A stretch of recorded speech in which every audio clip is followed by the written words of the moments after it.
በእንደ ይታይ ነው ማለት Sumayyaan dhuftee jirti gaa gammachuu ishii ibsachuudhaaf akkama kashiin ta'aa turte argitanii jirtu yaa abashaqaatii jirti natti fakkaata boocha saayidootiitti egaa kan ishiin intini jechaati jirtu dhugaadhumaan bu'aa jira jette maaltu boocha saayimmaanuu sirran jiru haadhooko ውሸት እንዳይመስላችሁ እውነት ነው እውነት እያለቀስኩት ነው እምባዬ እንዳታይ ብዬ ነው ዱጋ ጀድካ ዱጉማይ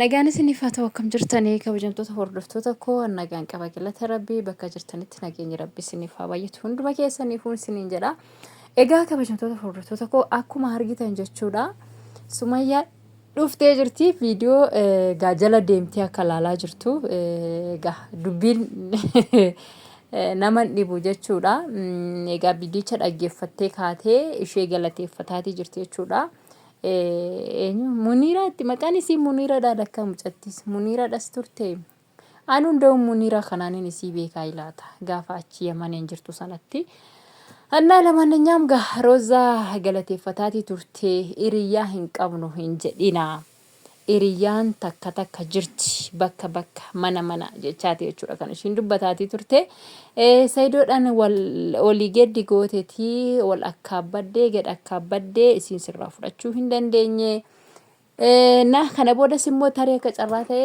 waan biraatiin amansiistee hin fuuta soo taate yookiin immoo ishiin sitti heerumte yoo taate garuu ani ofii kootiif qanna'eetii otoo hin taane yookiin immoo waan biraaf osoo hin taane ishiinumti akka hin rakkanneefani jireenya kanatti galtee akka hin rakkanneefani jetteeti jechuudha kan ishiin dubbataati turte na natti hin fakkaanne jechuudha ishiidhaaf yaaddee natti hin fakkaatu ishiidhaaf yaaddes natti hin fakkaatu Saidoodhaafis yaaddee natti hin fakkaatu sijjammar jechuudha Saidoodhaaf osoo yaaddee oggaa amma kana jechuudha oggaa amma kana isa inan galaataatu turte jechuudha amma deebistee immoo ati yoo dhimma isaa hin qabdu ati yoo fedhii isaa hin qabdu maaliif nama dhimma isaa qabu nama fedhii isaa qabu irraa dhoorkita ani kan gaafii guddaa natti ta'e isa kana jechuudha yoo siif namichi kun jechuudha siif yoo ta'uu baate nama biraatiif ta'uu danda'a jechuudha amma ayyuufaa fakkeenya godhattee dubbataati turte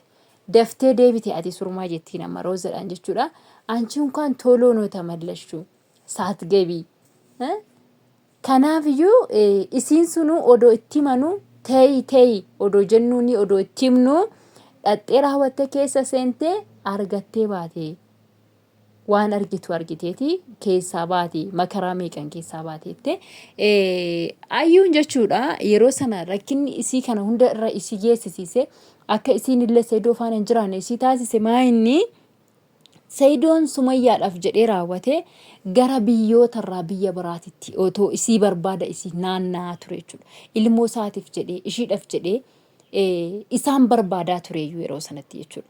Lammaffaa immoo ayyuun kiristaana turte. Ortodoks tawaahidoo taatu I don't know again ayyuun amantaan isii amantaa Saidootiin tokko miti jechuudha.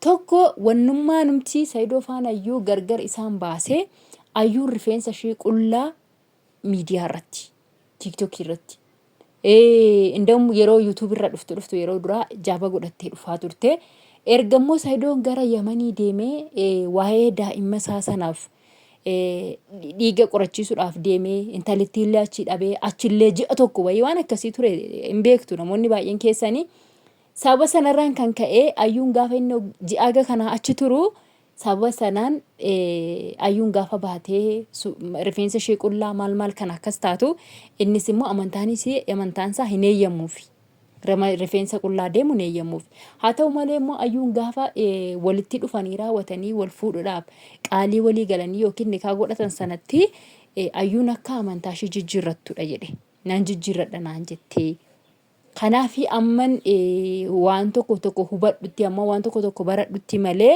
nan jijjiira naan jettee jedhe so sababa kana ta'eefu yeroo sanatti kanaan isin amantaa isii jijjiirrattiidhaan kan isaan walitti dhufanii wal fuudhan walii galanii jechuudha ergasii immoo gaafa inni isiidhaaf jedhee raawwatee gara ilmoo isaatiif jedhee isii dhiisee raawwatee akka abbaa manaa fi haadha manaatitti takka waliin ta'anii jiraatanii beekan wanti ayyuu fi isa gargar baase wantoota baay'eetu jira jechuudha malee Saidoon seera dhabee Saidoon haadha manaa jiraachifachuu dadhabeetii miti.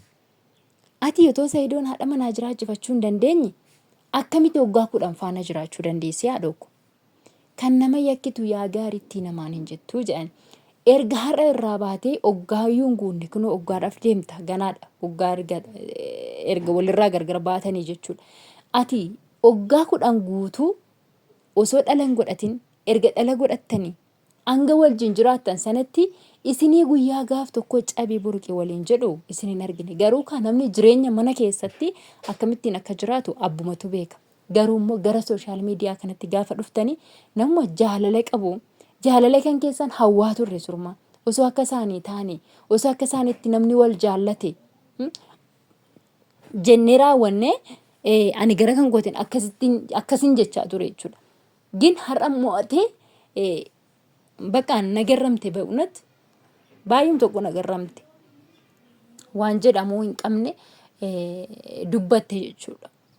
Ndi na arsiteeyyuu. Na arsiteeyyuu ba'uunat anna addashin ikkos mayyaa min honesh no. Ndi har'aati jechuudha nama kana yakkuu hin qabdu. Oggaa 10 faana jiraatte abbaa ilmoo keetiti jechuudha. Minim yoon inde gaarii isaa ta'u yaraa isaa ta'u wajjin dabarsitee jirta. Ilmoo itti dhaltee jirta. Gin hamaa isaa dubbachuu hin qabdu jechuudha. Waan fedhillee maan taane hamaa isaa dubbachuu hin qabdu. Siif hin taane taanaan siif ta'ee taanaan wajjin jiraata. Siif hin taane taanaan immoo irra gargar baatee jiraata bakka. Innis jireenya isaa jiraata, atis jireenya kee jiraata.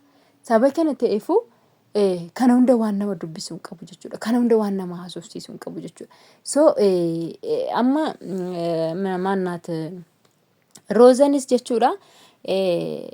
Ati jecha ati achirraa haasa'aatii jirtu. Waan ati dubbataatii jirtu. Kana dhaggeeffattee raawwattee namoonni immoo isheedhaa torgome sunuyyuu jecha ati achitti irratti dubbataa turte sana gara biraatitti torgome himuufii danda'a.